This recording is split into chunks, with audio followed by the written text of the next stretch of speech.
Bad guys nabbed, new business on the way. Residents are talking online, and you've got a chance to learn more about local government details on this episode of Barnstable Today. It's Tuesday, December 4th, 2012. I'm Sarah Colvin.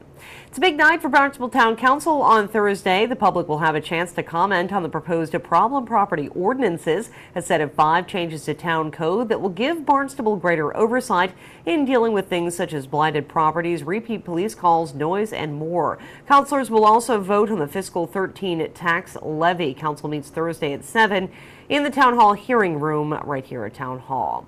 2 repeat offenders are back in hot water after being picked up by Barnstable Police last week. Chief of Police Paul McDonald has details. On our top 10 most wanted, the first one was Marcel Young. He was arrested on November 29th, last Thursday, for a home invasion that he committed on Nautical Way in Hyannis. He stole some rather rare money, dollar bills, silver certificates. He went down to Seaside Pub. He was using that to buy drinks for himself and his friends. He was subsequently arrested. The second subject was arrested the next day, Derek DeGrace. We were looking for Mr. DeGrace for the last several weeks. We had a surveillance team sitting on his property out in Mashpee. However, he never returned home. We did receive information that he was going to Falmouth Hospital last Friday for some type of treatment. We were there waiting for him. When he arrived, he was subsequently arrested. Derek, of course, was one of the larceny at the bank on Barnstable Road, and the last thing from the person, the 78-year-old lady out in, to Stop and Shop. Staff at the Seaside Pub initially called police when they thought Young was using counterfeit bills at the bar. They thought they were passing counterfeit bills because the silver certificates, and they're that old, the paper is different. So when you pick it up and you fold it, it feels totally unique, not like the current bills currently in circulation. So they called us because they thought the individual was passing counterfeit bills. And of course, when the officers arrived, they immediately recognized them as being silver certificates. They were on the lookout for an individual, a black male, wearing a certain type of clothing, possible in possession of these silver certificates. So they ended up picking him up. They brought him back to the residence where he was positively ID'd. Both men were arrested by police last week. Police also last week entered the woods in several areas of Hyannis to clear out homeless camps that are dangerous for those living in the woods, especially this time of year. We went out a week ago today. We started at 8 o'clock in the morning. We went out. We picked up and cleaned up all the camps. There were 17 individual camps. We started at 8. We worked until 3:30. All of the camps were picked up. Some of the camps were still inhabited. Those items that looked like they had any value at all, we moved them to a side. We brought them to the shelter, went to the Salvation Army. We knew who the items belonged to, so we made every effort to get those items back to the individuals. But what you said earlier, it's a sad case. It is a very, very sad case. But what's even sadder is allowed this to happen. We took our time. We made the special effort to go out there and try to find these people and tell them what we were doing, and please seek shelter, contact the social services, but you cannot stay in the woods during the winter. 17 camps in total were raised, so the chief says the department attempted to notify as many of the occupants as possible.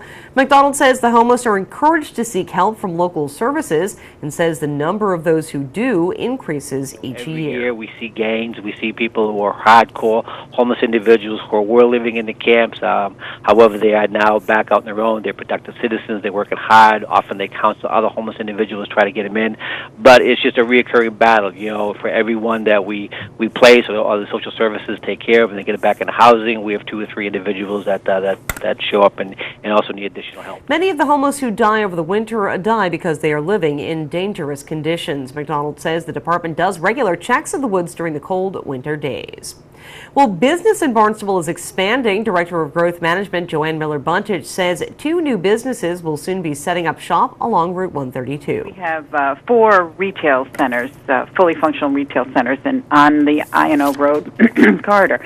Cape Town Plaza, the Cape Town Mall, South Wind Plaza, which has had Stop and Shop, now has Old Navy and Home Depot, and then the one next to that is Festival, where there's Home Goods and Verizon and a Shaw's.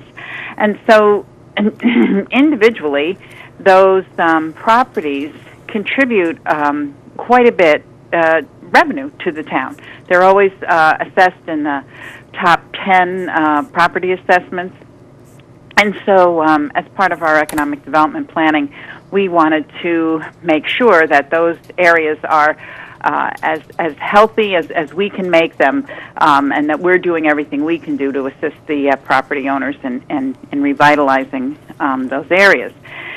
The Coles, we were pleased to see the Wilder companies had very aggressively, worked on Coles, and we had several meetings with them, and they sort of got to know us, and we got to know them. They had a lot of questions about the permitting environment and how we could help them. And it was always sort of understood that they were the keystone, that once Coles came in, other tenants were going to come in, although we were never told what the other tenants were. There was some sort of a confidentiality agreement.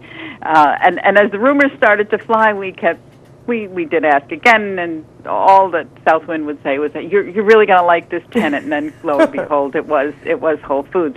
And so that does a couple things, I think, for Barnstable and for Hyannis in particular.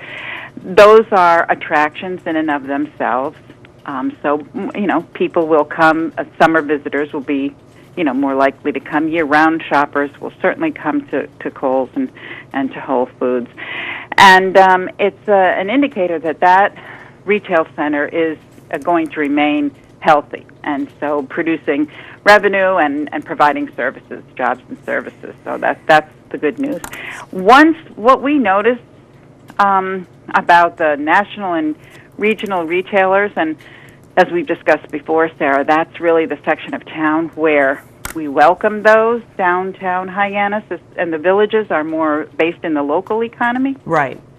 And so what we notice about those is they do tend to coin a phrase, co-locate.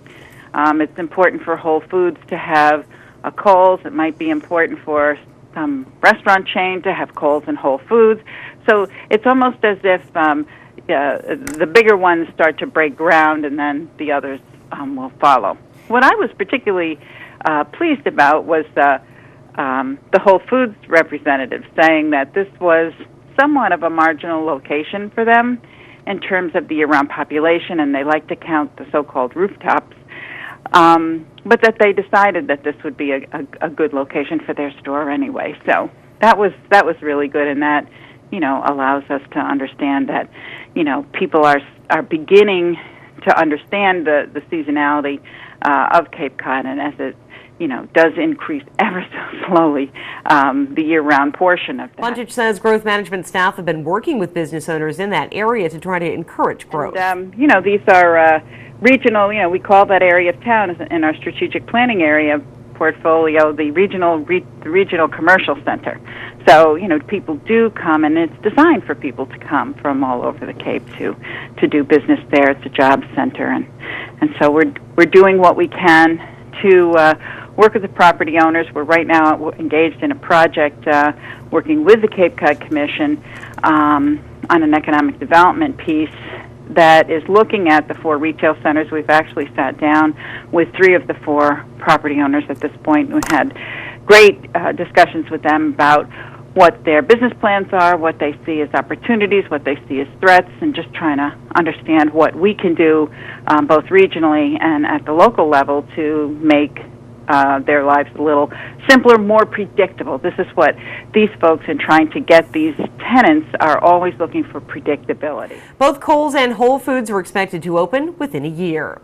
Another session of the popular Inside Barnstable Town Government course is about to begin. Residents are invited to join the class and learn all about the inner workings of the town of Barnstable. The 11-week course begins on January 29th. Classes are held Tuesdays from 6:30 to 9. You can find applications online at town.barnstable.ma.us or stop by the town manager's office. Well, Barnstable iForum, the town's online virtual town hall, a place to go 24/7 to 365 to share your thoughts, has 5 new topics of discussion up and ready for your input. Log on and sign up today at barnstableiforum.com. With Barnstable Today, I'm Sarah Colvin.